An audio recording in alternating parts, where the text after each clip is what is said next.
Então, dando continuidade a essa construção dessas monarquias absolutistas, a gente esbarra na questão das reformas religiosas, que se estende desde o século XV, XVI e vão até o século XVII. Então a gente vê mais ou menos durante esse período alguns motivos que levaram essas religiões a entrarem em processo de reforma e o cristianismo se viu fragmentado. Um dos motivos foi essa centralização política na figura do rei. Lembrando que durante o período da Idade Média, o rei ele detinha quase todos os territórios, mas ao mesmo tempo ele dividia isso com os senhores feudais. Outra parcela institucional que dividia essas terras era a Igreja Católica. Então, ao momento que o rei vai consolidando essas monarquias e vai consolidando também a centralização política, ele vai também concentrando a maioria das terras. E isso assustou, vamos dizer assim, alguns bispos, assustou alguns papas que viam que a autoridade do rei poderia querer se sobrepor à autoridade religiosa. Por esse motivo, a igreja fez de comum acordo várias alianças com vários monarcas. Por isso que a gente identifica que Portugal, França e Espanha são consideradas as principais, elas são consideradas as principais coroas cristãs. Elas são as principais monarquias cristãs. Elas são, dão a cara a tapa para dizer que são os reis católicos que mandam naquele território. Eles são os reis que estão do lado do Papa. Do outro lado, a gente via como um dos principais problemas também para a igreja a ascensão da burguesia, porque a burguesia se colocava como uma nova classe econômica, uma nova classe política também, que ia de encontro aos valores da igreja.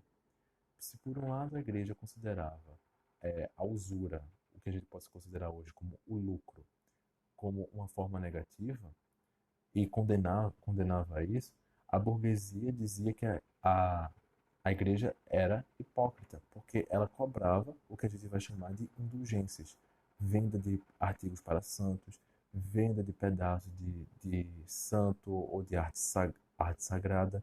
Então a gente via que a igreja também tinha uma parcela de culpa pela sua corrupção. A igreja começou durante muitos séculos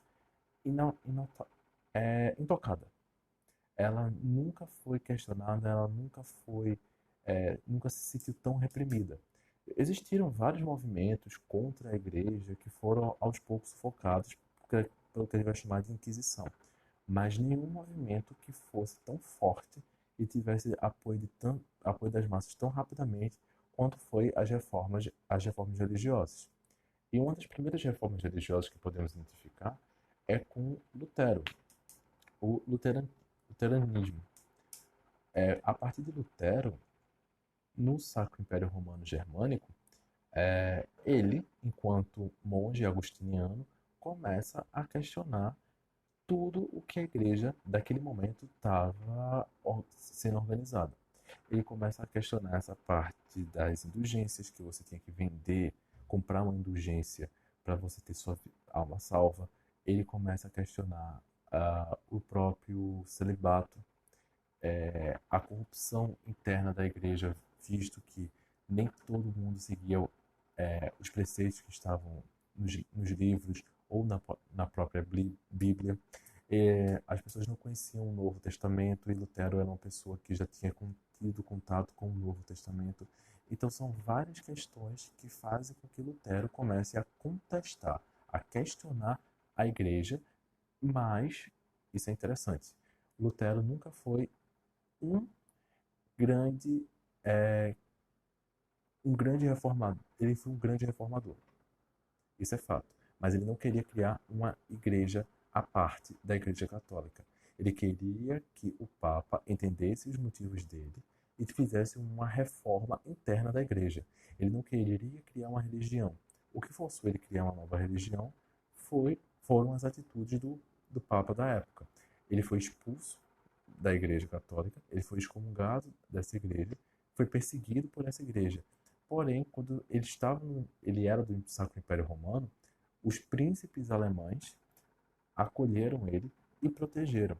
O que vai acontecer com Lutero é uma espécie de vamos proteger ele por um tempo, porque as ideias dele são boas, as ideias dele são favoráveis a nós, príncipes, porque nós queremos que a igreja tenha menos poderes aqui e interfira menos nas nossas decisões enquanto estados.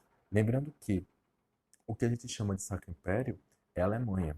E nessa época a Alemanha era toda fragmentada. Então existiam ducados, condados, baronatos, ou seja, existiam vários micro-estados dentro da Alemanha, e esses micro-estados estavam querendo, vamos dizer assim, se livrar da autoridade da igreja.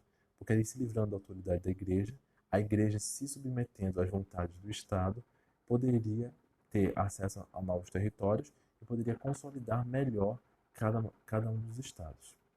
Lutero consegue, aos trancos e barrancos, organizar uma reforma que a gente diz que é a igreja luterana, é a igreja construída por Lutero, com denominações um pouco diferentes da igreja católica, mas ele consegue se destacar. Ele consegue ser o primeiro, vamos dizer assim, na Idade Moderna, a quebrar com esse vício do poderio e da hegemonia da igreja católica.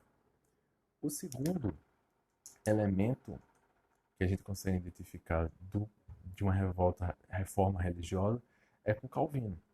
Calvino, ele vinha da França, vinha sido expulso da França, um país super católico. Ele tinha lido as 95 teses do Lutero, tinha se inspirado nessas 95 teses do Lutero, e Calvino, ele teve muito mais inspiração em desenvolver uma, vamos dizer assim, uma religião mais próxima dos interesses da burguesia. Por quê? Porque a doutrina do Calvino ela era muito mais caracterizada pelo desenvolvimento individual das pessoas. Ela focava muito mais que o trabalho valoriza o homem. Acorde cedo, desenvolva bem o seu trabalho, não tenha vícios. Você tem que ser mais proativo nas suas atitudes em relação à fé e em relação a si mesmo. Então, todas essas particularidades eram muito presentes nos textos do Calvino, e isso ganhou grande apoio da burguesia. Sendo que quando isso começa a se espalhar pela Europa, não é visto com bons olhos. Tanto que, quando chega na França, os calvinistas, que eram chamados de huguenotes, eles basicamente são massacrados no acontecimento que a gente chama de massacre de São Bartolomeu. Quando chegam na Inglaterra, a Inglaterra vai ter um choque muito direto entre católicos puritanos, que são os calvinistas ingleses, e o anglicanismo, que é a religião oficial do, da Inglaterra pelo Henrique VIII. Então você vê, onde o calvinismo chegou, ele sempre teve muito conflito com a religião hegemônica, com a religião vigente na, no, no, no reino. E isso foi determinante para que eles também começassem a se fortalecer enquanto uma doutrina, enquanto um Estado, enquanto uma identidade própria. Então, os calvinistas não desapareceram, tanto que muitos deles vieram para o outro lado do Atlântico, eles se instalaram nos Estados Unidos e praticamente desenvolveram toda aquela terra, que a gente pode ver isso um pouco mais na frente. Por último, a gente fala do anglicanismo, que é nessa figura do rei Henrique VIII, que basicamente ele queria se divorciar da sua esposa, assumir um novo compromisso, e a partir desse novo compromisso com Ana Bolena, ele queria gerar um herdeiro do sexo masculino, já que a primeira esposa dele não lhe dava nenhum herdeiro do sexo masculino para assumir o trono. Ele se separa de Catarina, ele pede para se separar de Catarina de Aragão para o Papa recusa isso, e a partir dessa recusa do Papa, ele bate o pé e diz: agora o rei sou eu. Eu mando aqui, então eu vou me separar do Papa e eu vou fazer a minha própria religião. Então, a partir desse momento, a partir do ato constitucional de 1534, se eu não me engano, o rei acaba se tornando o líder tanto do Estado quanto da Igreja. Porém, durante o reinado de Henrique VIII e até a sua morte, a religião anglicana passou por muitos altos e baixos. Ela só vai ser mesmo consolidada quando a sua filha, Juana Bolena, a rainha Elizabeth I, e vai consolidar o anglicanismo, vai acabar com as tensões entre católicos e puritanos, vai organizar a igreja na sua figura e ela praticamente vai ditar o que seria a doutrina anglicana na Inglaterra. Em contrapartida, quando a gente vai falar de reforma da Igreja Católica, é uma reforma muito tardia, é uma reação muito tardia, principalmente porque ela só vai ser organizada a partir da década de 1530. Ou seja, a gente já tem Lutero em 1517, a gente vai ter Calvino em 1527, a gente vai ter o, o rei Henrique VIII em 1534, ou seja, a igreja católica, ela vai passar muito tempo tentando combater os infiéis, tentando fazer guerras religiosas, mas não vai ter sucesso. Então, ela começa em 1532, 33, o Concílio de Trento, e esse concílio vai demorar basicamente 10 anos, até 1542, 1545, quando finalmente você vai ter uma reforma institucional dentro da própria igreja. Nessa reforma, os sacramentos foram mantidos, algumas ordens se mantiveram, mas algumas mudanças foram feitas, como, por exemplo, a criação da Companhia de Jesus, que seria o exército da salvação de Cristo da Igreja Católica, ou seja, seria um exército de padres formados, letrados, que iria evangelizar pelo mundo. Do outro lado, você teria a construção e fortalecimento do Tribunal do Santo Ofício, que seria da Inquisição. E essa Inquisição foi implacável.